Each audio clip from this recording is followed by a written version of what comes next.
तो आपका स्वागत है साइंस जीवी चैनल पे।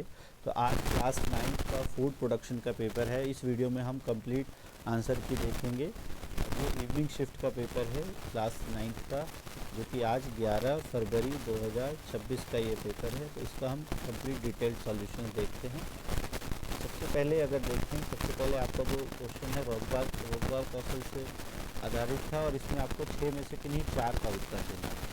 तो पहला क्वेश्चन जो है, हम अधिकतर आंसर सबके आपको बता देंगे, डिटेल में हम इस वीडियो में नहीं बताएंगे। डिटेल वीडियो के लिए आप कमेंट करना, तो उसकी डिटेल आंसर की भी हम आपको शेयर कर देंगे। तो कौन सा उदाहरण लिखित संचार का उदाहरण है? तो इसका है आपका पत्र लिखना, ऑप्शन डी।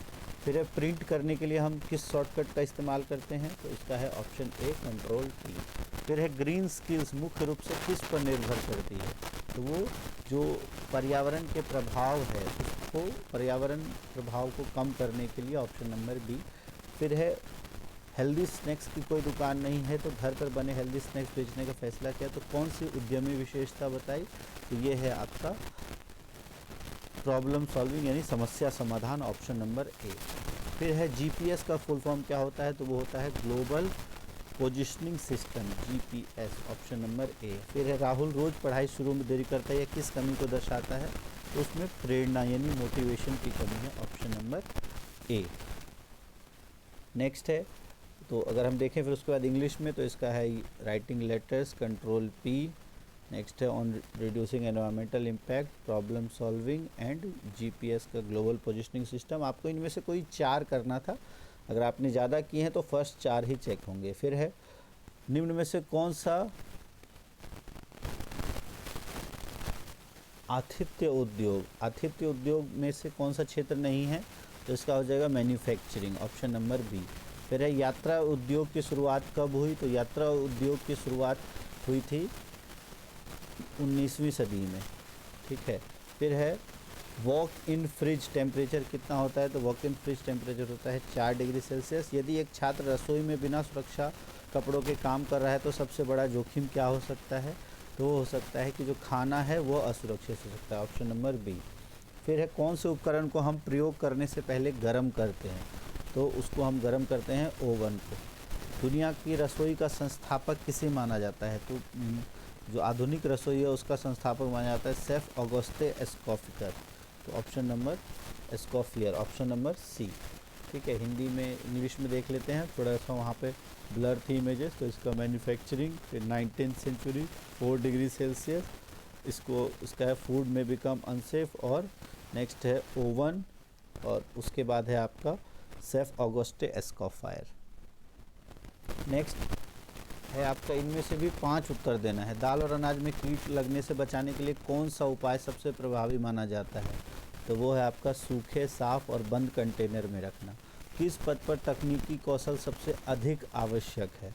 तो वो है आपका एंट्री लेवल यानी technical role, option number A, commis. Next, एक शेफ को सब्जियों के मोटे आकार में काटना, यह कौन सा उपकरण चुनेगा? तो मोटे आकार में काटने के लिए क्लीवर चाकू यानी कि ऑप्शन नंबर सी। फिर है यदि रसोई में किसी कर्मचारी के जूते फिसलने वाले हो तो क्या जोखिम बढ़ता है? तो इससे दुर्घटना होने की संभावना होती है, ऑप्शन नंबर बी। आधुनिकीकरण की शुरुआत कब हुई थी? तो वो 20वीं सदी में, ऑप्शन नंबर डी। हाथ को अच्छे से साफ करने के लिए कितने समय तक धोना चाहिए? तो हमको 20 सेकेंड, ऑप्शन नंबर डी। आगे देखें, ये इसका इंग्लिश वर्जन है, तो इसका हो जाएगा इन ड्राई। फिर उसके बाद हो जाएगा मोस्ट टेक्निकल, तो ऑप्शन नंबर ए, कमिंस। नेक्स्ट है, इसको हम कहते हैं क्लीवर नाइफ। फिर उसके बाद कौन सा रिस्क बढ़ जाएगा? तो एक्सीडेंट का, यहाँ 20th सेंचुरी, और इसका 22nd। इनमें से कोई 5 आपको करने थे। सेम अब फिर आपको 5 करना है। हॉस्पिटैलिटी शब्द लैटिन के किस शब्द से आया है? तो वो आया है हॉस्पिटियम यानी ऑप्शन डी। फूड प्रोडक्शन विभाग में कार्य करने वाले व्यक्ति को क्या कहते हैं? तो शेफ। मांस, आइसक्रीम आदि रखने के लिए उचित स्थान क्या है? तो वो है डीप फ्रीजर। डिश क्लॉथ का उपयोग किसके लिए किया जाता है? तो कपड़ों को पकड़ने के लिए, जो बर्तन को पकड़ने के लिए, जो गर्म बर्तन हो, तो गर्म बर्तन उठाने या पोंछने के लिए, ठीक है। उसके बाद अगर हम अपने आप को साफ रखें तो अनेक बीमारियों के प्रसार को रोक सकते हैं, तो ये बिल्कुल सही है। चीनी को सही तरीके से संग्रहित करने का सबसे अच्छा तरीका है सूखे और साफ डिब्बे में रखना, ऑप्शन सी। ठीक है, इंग्लिश में देखें तो इसका है हॉस्पिटियम, इसको कहते हैं शेफ। ये है आपका correct place to store. Deep freezer, dish cloth is used for holding and cleaning of hot utensils. If we keep ourselves clean, we can prevent spread of many disease, correct, and keep it in a dry and clean container. Next, अब फिर आपको 6 में से किन्हीं 5 का उत्तर देना है। Full form of FIFO, FIFO का होता है first in first out, option number ए हो जाएगा इसका। फिर है रीना आज ही बाजार से सब्जियां लेकर आया, धूप में रखे तो क्या वह भंडारण का सही तरीका है? तो क्या वह भंडारण का सही तरीका है? तो इसका सही आंसर है नहीं, उन्हें धूप में रख कर भंडारण नहीं करना है। तो ऑप्शन नंबर बी इसका सही हो जाएगा। सॉरी, ऑप्शन नंबर बी सही है, नहीं इसका सही आंसर है। फिर है एयर टाइट, जो मसाले को एयर टाइट कंटेनर में रखने का मुख्य कारण क्या है? ताकि नमी उनमें ना आए और कीड़े ना लगे, ऑप्शन नंबर बी। गेहूँ में कौन सा प्रोटीन पाया जाता है? तो होता है ग्लूटन, तो ऑप्शन नंबर बी। फिर है घर से दूर घर का अनुभव कौन करता है? तो घर से दूर घर का अनुभव कौन कराता है? तो वो कराता है आपका होटल। फिर सुरक्षात्मक कपड़ों के देखभाल के लिए में सबसे पहला कदम क्या होना चाहिए? तो सभी कपड़ों को अलग अलग करके धोना चाहिए उनकी गंदगी के अनुसार, ऑप्शन नंबर बी। फिर इसका इंग्लिश में देखें तो फर्स्ट इन फर्स्ट आउट, उसके बाद है नो, थर्ड का है prevent moisture and insects, fourth है ग्लूटेन, फिफ्थ है आपका होटल, सिक्स्थ है आपका wash separately as per their requirement. में से कोई 5 आपको करने थे। ये तो सारे आपके MCQ थे।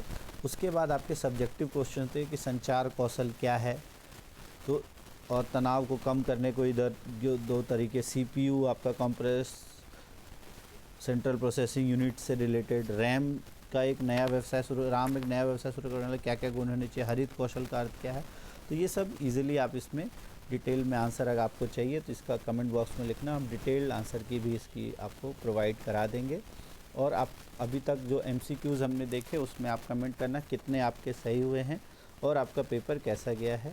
ठीक है, आपका पेपर कैसा रहा ये भी आप कमेंट करना। वीडियो कैसी लगी, वीडियो को भी आप बताना। इसमें और किस किस तरह के आंसर की आपको चाहिए, तो इसकी डिटेल्ड आंसर की अगर चाहिए तो जब डिटेल्ड आंसर की आएगी तो वो भी हम आपके साथ शेयर कर देंगे। और नेक्स्ट आपका कौन सा पेपर है वो भी आप कमेंट करना, उससे रिलेटेड जो प्रैक्टिस पेपर है वो भी हम कोशिश करेंगे जल्दी से जल्दी डालने की। फ़िलहाल के लिए इस वीडियो में इतना ही। वीडियो अच्छी लगी तो वीडियो को लाइक कर देना और चैनल को अगर आपने सब्सक्राइब नहीं किया है तो कर लो। इस पर अभी जितने भी आपके पेपर्स होने वाले हैं उसके प्रैक्टिस पेपर्स हम ज़रूर शेयर करेंगे और उसके बाद उसकी आंसर की भी हम डिटेल में शेयर करेंगे, MCQ और फिर जो इम्पोर्टेंट क्वेश्चंस होंगे वो भी कोशिश करेंगे आपके साथ शेयर करने की। तो ये इस तरह का पेपर था। अब आपको ये पेपर चाहिए तो आप कमेंट बॉक्स में लिख सकते हो। जो हमारा टेलीग्राम चैनल है साइंस जीबी, वहाँ पर भी आपको ये पेपर मिल जाएगा। फ़िलहाल के लिए इस वीडियो में इतना ही। Thanks for watching science GB.